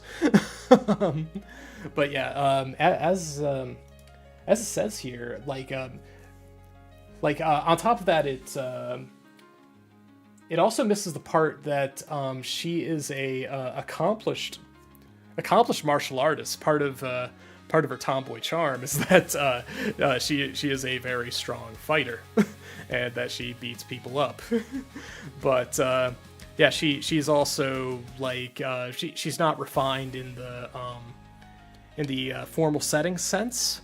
So she will definitely say it like it is, and she will try to get people to address wrongdoings and all that. But yeah, we have another character who all right, so let's back it up. We've got some primary characters here. We've got Mimi, who is who's our titular character, main character. We have Aria, something like that is her friend. That's the girl in green in the background here. She definitely has the hots for the younger prince, but she's engaged to this prince. And yeah, I don't think the other girl gets the time of day. Yeah. Oh, it wasn't done in the show, but in this art, she definitely has the brass knuckles on with flowers because they're cute, right? But yeah, it's kind of a romp from being in a distant dukedom to moving to a nearer family, to going to a school with royals and nobles. And no, they said it in the description that a prince breaks off an engagement with her that she didn't know she had, which that is literally what happens, because there is another girl named Eleonora. In any case, she kind of gives Ida the side eye, a lot of disapproval there, and she kind of positions herself with proof that Ida has been bullying her, the whole villainous tropes, that Ida is the villainous. Ida is a very sweet girl, and she actually doesn't seem to have a whole lot of interest in this prince whatsoever. She has she likes the other prince.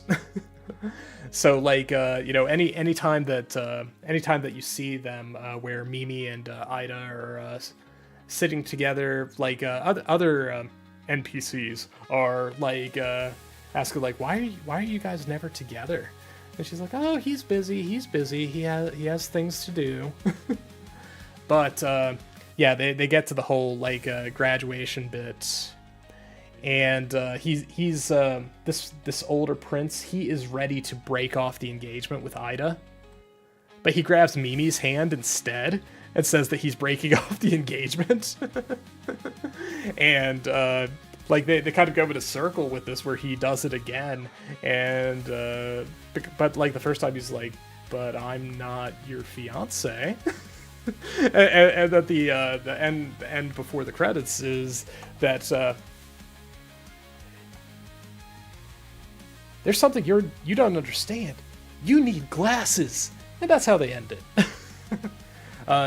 all in all, it kind of falls into that whole like villainous show type stuff without isekai and without being a villainous. It instead has like, you know, the same structure of like charming men at an academy, but so far there's only the two princes.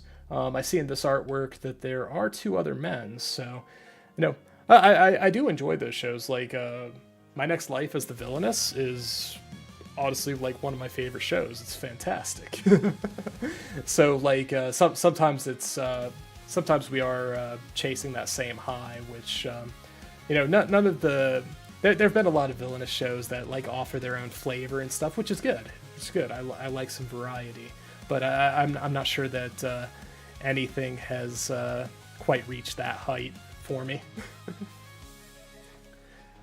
So then we have, I guess I could classify it as a shoujo. The Classroom of a Black Cat and a Witch. And, oh man, haven't we all been there before, where we've got somebody wanting to or going to a magic academy that has no magical ability. Sound familiar? From like any number of other shows? Well, let's see what this one has. Let's see, Kuroneku Tamajo no Kyoshitsu, or The Classroom of a Black Cat and a Witch. Spica Virgo dreams of joining a magical academy, but there's one problem. She can't use any magic. With no mentor or connections, her chances seem slim until a mysterious talking black cat appears. A powerful mage cursed into feline form. He agrees to teach her in exchange for help breaking the spell. As their secret pact begins, Spica steps into the world of magic, mystery, and unexpected surprises. Comedy, fantasy, school.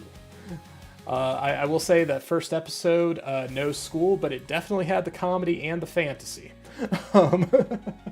I will say that Spica is a fairly charming main character, that she has a lot of willpower. The girl in purple, I believe her name was Sirius. You know, another astrological symbol.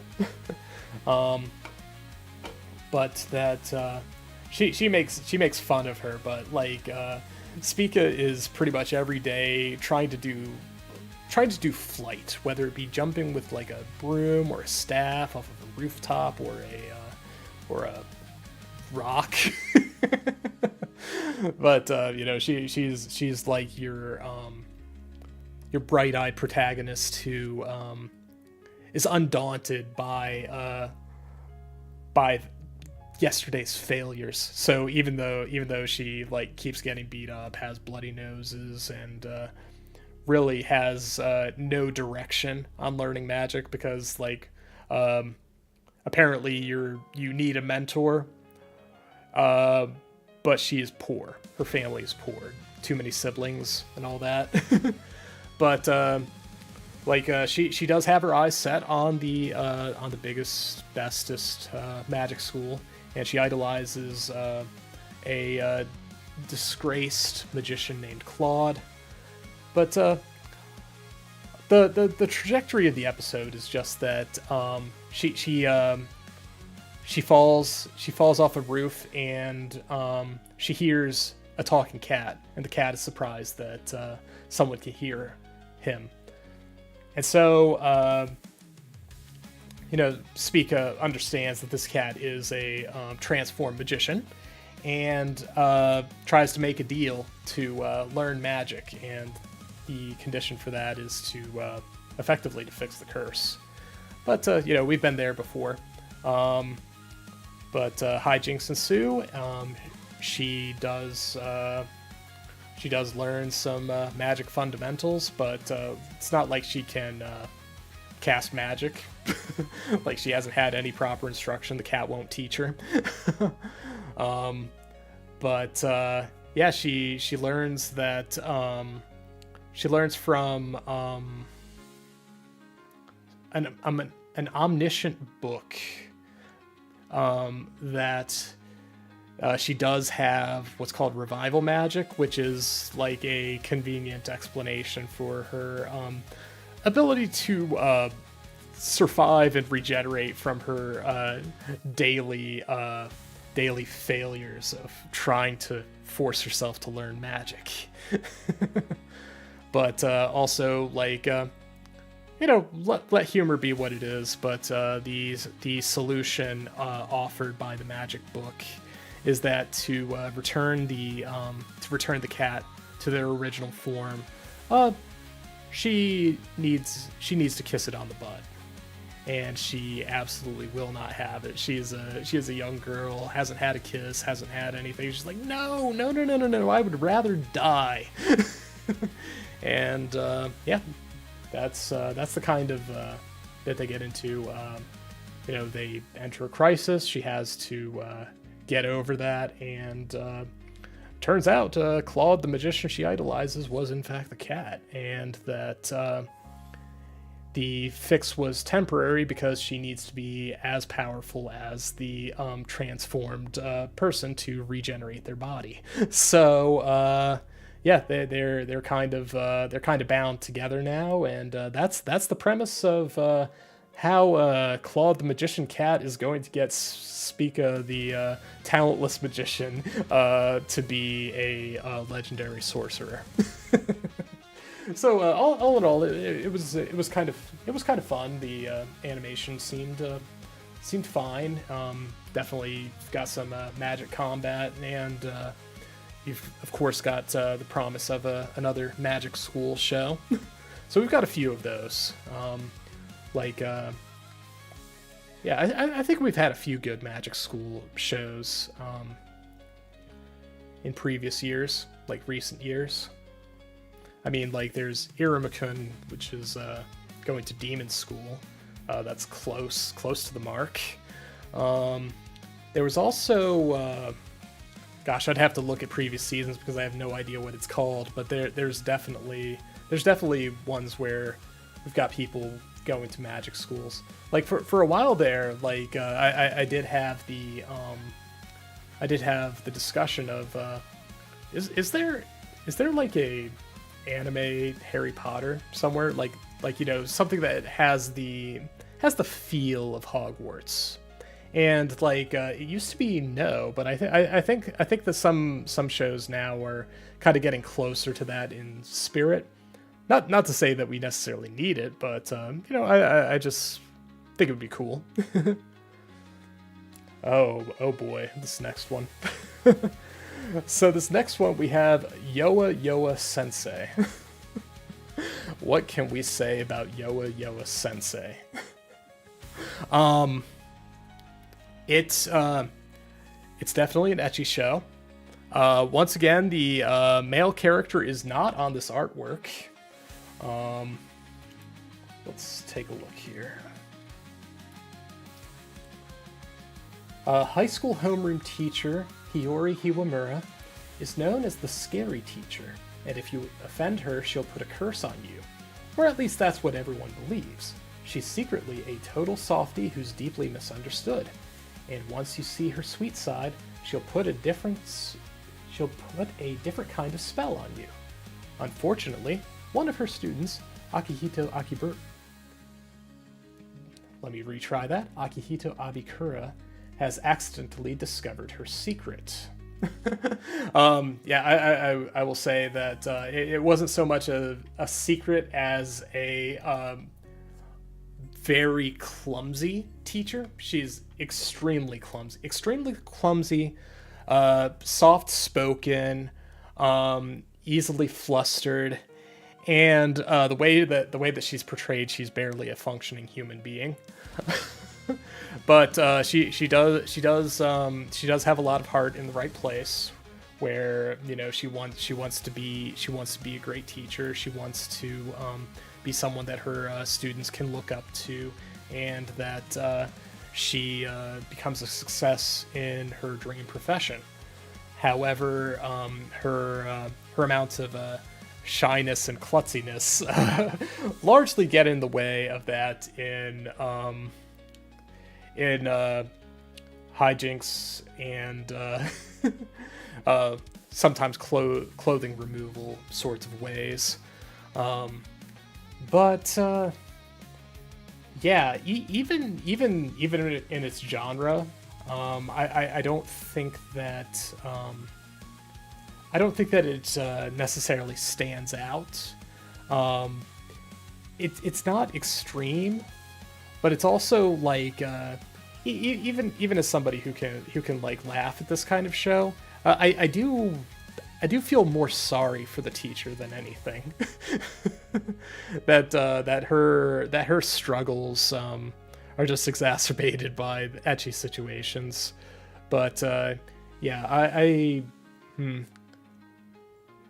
like no, I was looking over because I was trying to canvas a fair variety of shows if I could manage.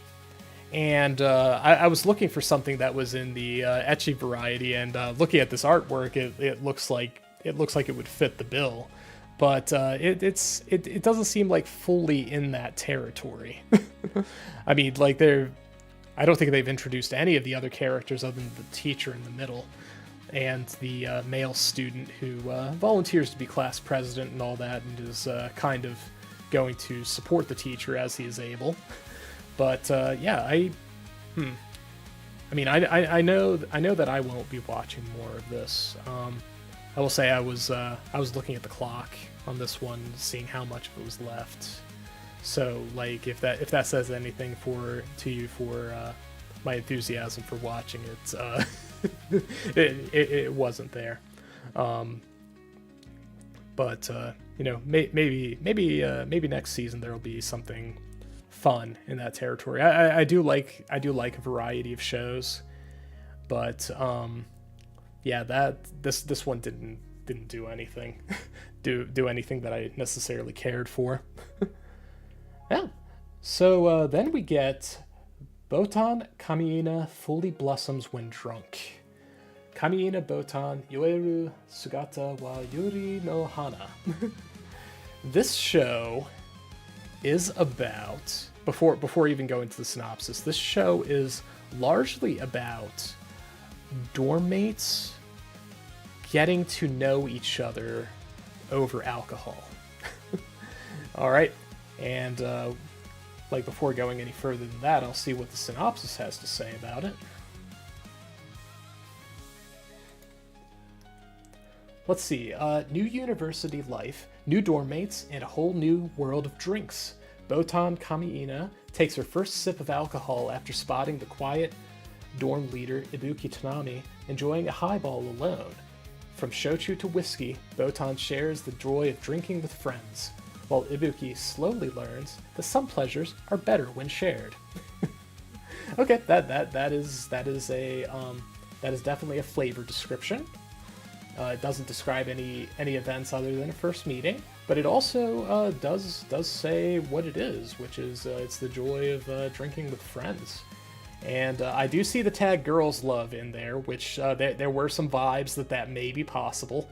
But it's a comedy, gourmet, and slice of life. Those three things were definitely in here, because we've got enthusiasm for different types of alcohol. We've got, in this first episode, we've got the highball. We've got like a beginner level like red wine.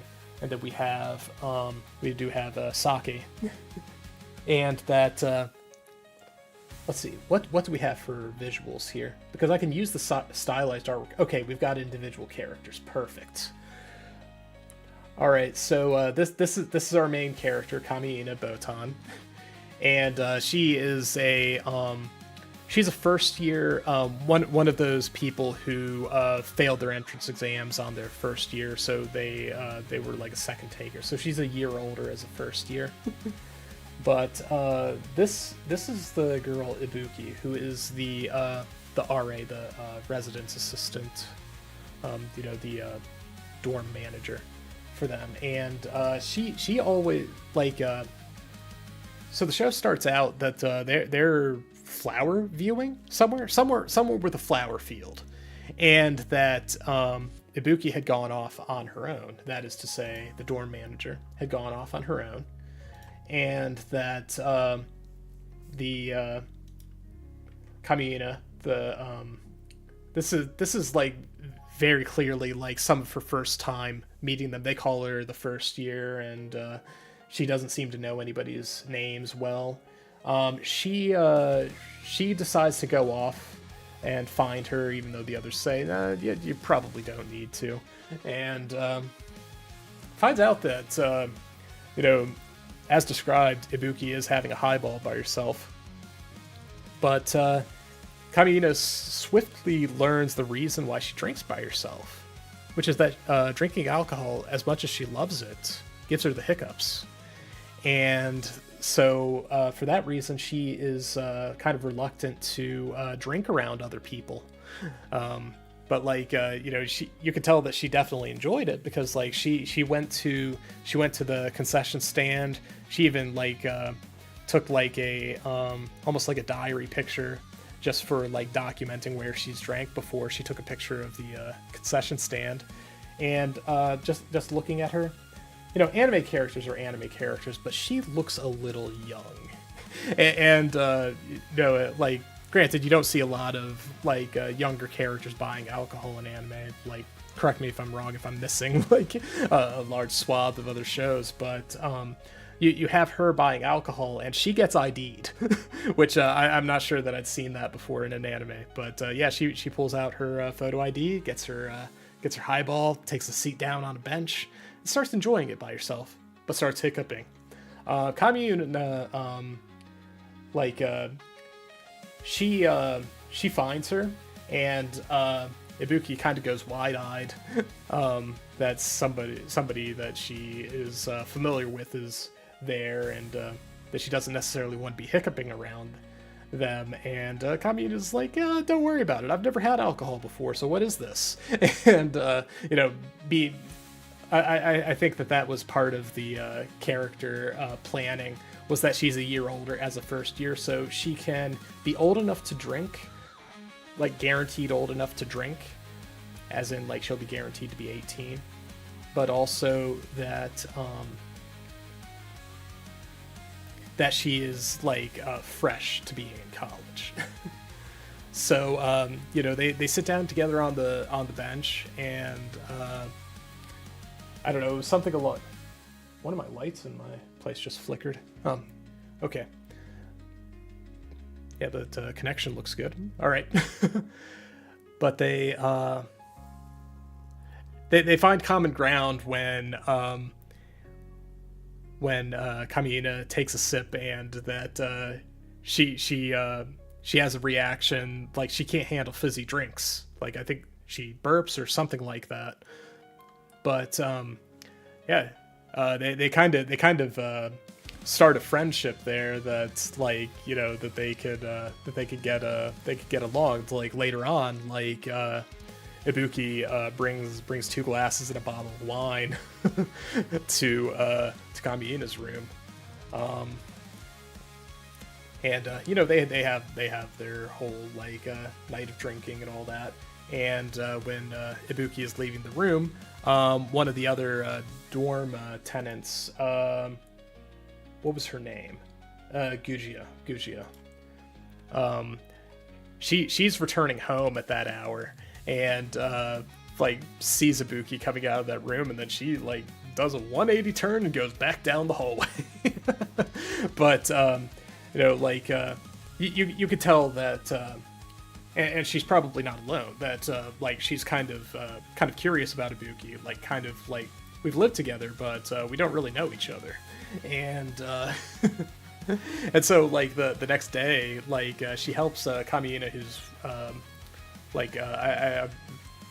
by what they're saying, I think she's working on programming. But Gugio is a first year grad student, and she helps her with her coding, and offers Kamina a cup of sake, and asks her, do you think Ibuki would like this? And they go into a little loop where Kamina goes like, I don't know, keeps drinking, I don't know, maybe. Drink, I don't know, maybe. Keeps drinking until Gugio is like, you're gonna drink all of it. I think that this show was pretty fun for a slice of life, and of course, if you're looking for something with adult characters and presumably having adult relationships, like I don't. It didn't seem like they would try to like high schoolify these characters. It didn't seem that way. So like that appealed to me quite a bit. That I found it fun to watch these characters because they behaved a little older, which is nice to see. Yeah, I did enjoy that, and even though I did enjoy it, unless I had a lot of free time, I don't think I would be watching it week to week. Like that's a maybe. Like at the end of this here, I'll like point at 3 shows, and maybe you can try to keep me to watching it. So the last slide I've got here is Kill Blue, and this one is of course going for more colorful and exciting. And I think that it kind of delivered. Let's look at this right now. Let's see. A legendary assassin at 39, starting over as a middle schooler. Juzo Ogami is a legendary hitman who has never failed an assignment, no matter how impossible. One day, after wiping out a powerful organization, he is stung by a mysterious wasp and collapses. When he wakes up, the fearsome 39-year-old assassin has been transformed into a 13-year-old boy. Before he can even process what happened, his boss delivers a new order. In that body, infiltrate a middle school. What awaits him is an unexpected school life filled with colorful classmates, youthful chaos, and looming danger. Can Juzo ever return to his original form, or will the assassins closing in on him and his second life before it even begins? So looking at this, you can't help but think about, what was it? The world's finest assassin is reborn as an aristocrat in another world. Like that kind of took that premise a little bit, but this one keeps it slightly more grounded. I say that, but we're talking about like age reversal here. Also, they said he was 39. Let's see if we've got artwork of this guy. And you tell me if this looks like a 39-year-old man to you. Let's see if we've got it. No, it doesn't look like we have art for him. All right. Well, in any case, he looks like he's like pushing 60. and that he is definitely like a grizzled older assassin, like almost like gentleman level, that is to say. Like he has the mustache and he has the white hair, but no, he also definitely can throw a punch. But yeah, so instead of Izukai, he instead gets stung by a genetically engineered bee that then puts him in a hospital bed, and he comes out looking like this guy with the white and black hair. And he's as socially awkward as you'd expect of somebody who's had like a very loner career. But yeah, he ends up solving a pervert incident who's otherwise gonna like blow up a good portion of his school with dynamite. You learn that he got taken in by a criminal organization like after elementary school, so him going to middle school is a first, and that turns out that he really likes learning. That was not an angle that I was expecting this to take, but he becomes a giant bookworm. He really likes his stuff. But yeah, the girl with the blonde hair, she only appears in the first episode for a moment in the classroom when he makes his introduction, and she doesn't think much of him other than that he's a gloomy guy. because that's how he comes across. He does have an earpiece in, and his the guy with the laptop back here. He's just like, oh, come on, man, you gave the lame intro. You got to do better than that. So he's pretty much in this guy's glasses, giving him hell for for half-assing things. But it gets described later that the company that made the bee that stung him is like a big company now, and that like this girl, she's like the granddaughter, something, some sort of connection to the head, and that even though his original assignment here is to effectively keep the school safe for his for the organization that hires him's granddaughter. Because that's like, I did find this fun that he's like, man, I've got a car payment, I've got a mortgage, I've got payments to make. So he needs to have this job. It doesn't matter that he's a middle schooler, he still has bills to pay. and that like I also found it to be like a fun little bit that like they don't do the usual thing of saying like, well, I can't drink because I'm young. No, he totally has tried. He's tried to drink, he's tried to smoke, and his body just doesn't like it. So it's not like he's not doing these things because he's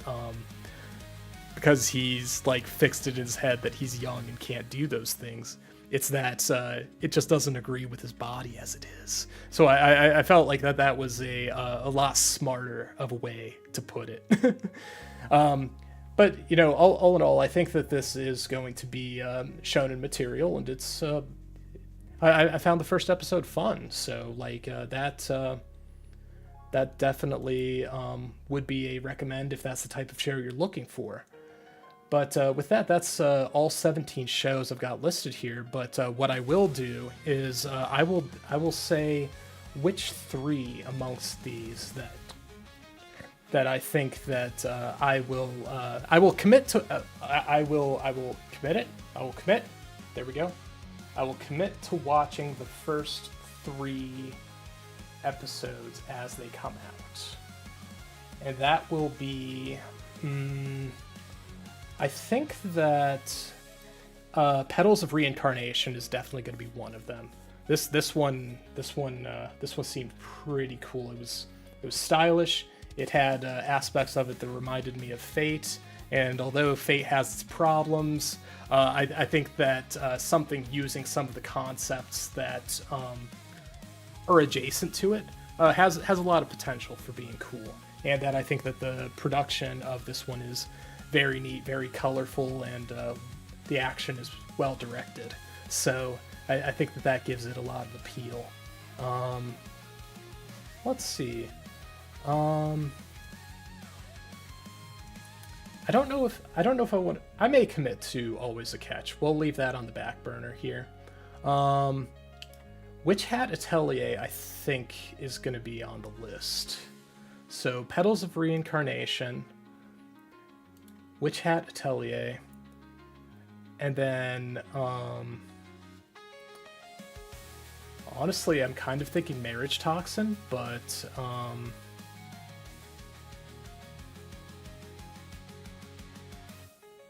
yeah, so let's see. Marriage Toxin?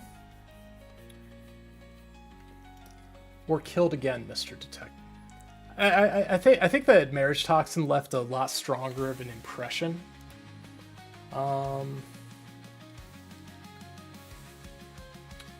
Yeah, I think that we'll make those our 3. So, Witch Hat Atelier, Marriage Toxin, and Petals of Reincarnation. So once there are 3 episodes for each of these, I'll make sure that I've watched them.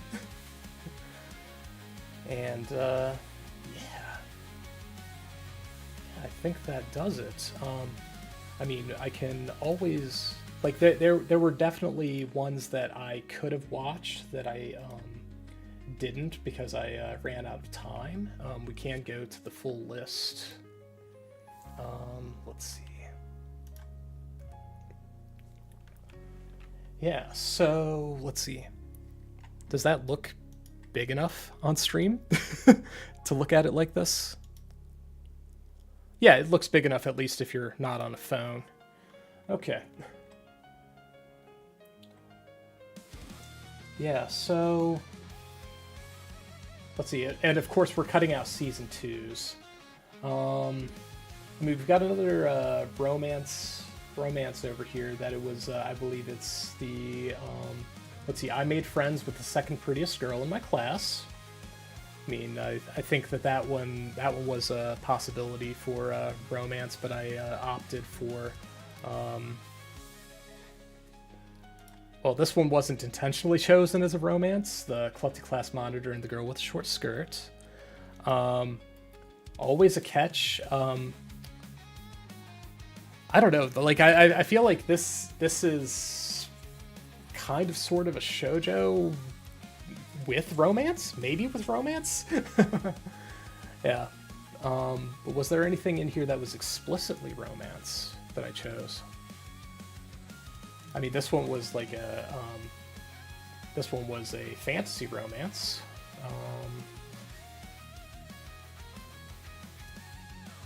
But yeah, I guess I didn't choose anything that was like a vanilla romance. But I mean, I did kind of go through the list and choose things that I do want to check out. I do believe that, like, Dr. Stone is a show that I really need to get into. I continue to hear great things about it, and I've seen it through to the end of season 1, so I would have all of season 2 to watch. And I think there's a movie. And then the same goes for Irumakun. I've watched the first season of that, and we're in a 4th season, which only says, like, granted, it doesn't guarantee anything, but when I see a series get that many seasons, then it kind of draws my attention closer and closer. Oh, we started watching this one, but we didn't finish it, so I didn't have it on the list. The strongest job is apparently not a hero or a sage, but an appraiser. Yeah, and that probably would have been the Isekai pick. What little I saw of it, it's I think I would have to go back and see the rest of the episode. I don't think what I saw of it was enough of it to give a strong impression. I was looking at this one, but ran out of time. This probably would have been the next one I'd watch. It was a comedy romance school time travel. But yeah, so we have our 3. So it's going to be Witch Hat Atelier, Marriage Toxin, and Petals of Reincarnation. So I will take note of all 3 of those. Just going to put those down. Actually, I could put those on a notepad. Easy. Let's see. So,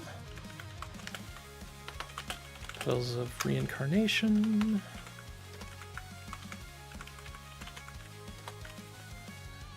Marriage Toxin.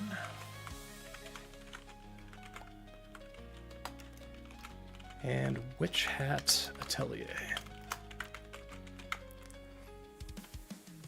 Okay, so, I will definitely talk about those a little more when the time comes. But for now, we're just going to go back into space. Hello. I am glad for anyone who has been here for any amount of time to, even at least, like, hear my wild ravings and thoughts. I don't think it's too wild, but, just at least thoughts for my time spent with the current season of anime. I tend to keep myself pretty busy now, so I don't know if I will be checking out more shows without recommendation, but I will try to stick to. I was trying to stick to the 3 aforementioned shows. But looking at the rest of the week, let's grab our schedule here. Let's okay. Where is it? Okay. That one. There we go. So let's shrink that boy down. Yeah, is that how we're going to do this? Yeah, we're going to get off to the side. Yeah, so let's see what we've done so far this week. We've had the traveling maybe stream. There was not a stream yesterday. And then we have our new anime Zatsu, which I could refine it. I could do better, but the way that I wanted to go about this was I wanted to go off of what's presented by the companies, and then just like going off of what I can remember, which that's been over the past 3 days if you include today. And then tomorrow we will have Maid Cafe on Electric Street, hopefully to beat it. Wednesday will be to the date 2 months of regularly uploading to YouTube, so I'll find something to talk about, something to read, something. We'll do something, but it's not going to be gaming on Wednesday, probably. And then on Thursday, I think Thursday is going to be a reschedule. I think Thursday is going to get pushed to Friday. But yeah, that's going to be more Journeyman Project, which may or may not be finished in a single stream for what's left of it. I don't really have a good read for how much of it is left. The same could be said for Enigma of Fear. I think that the time left on that game kind of depends on my deductive powers. But yeah, that's the schedule as it stands for this week. I think that some of it may be poised to change, but the main bit here is that there are 3 ongoing games here, and for the size of my channel, that's not good. I need to clear out the ongoing games to go into more one shots. That way I can more reliably find engagement with people who are not otherwise committed, which would be me and the Judgment Giraffe, pretty much. But it's also mostly for my own practice, and that I don't think that I'm necessarily like playing for keeps just yet. I'm definitely learning to stream, doing things I enjoy, but it would certainly raise the confidence level before paying for a model, like paying for my character sheet to become a model. I would like to know that I'm doing more than just buying myself an expensive toy. Because I don't need to recoup my losses or anything, but I just want to know that what I'm doing will be something I continue to do. But yeah, for now it's been fun for me. I hope it's been fun for you. I have been Honi Hachiman, who is now getting in the foreground of this stream schedule. But yeah, happy Monday night, and I will see you all next time. Bye.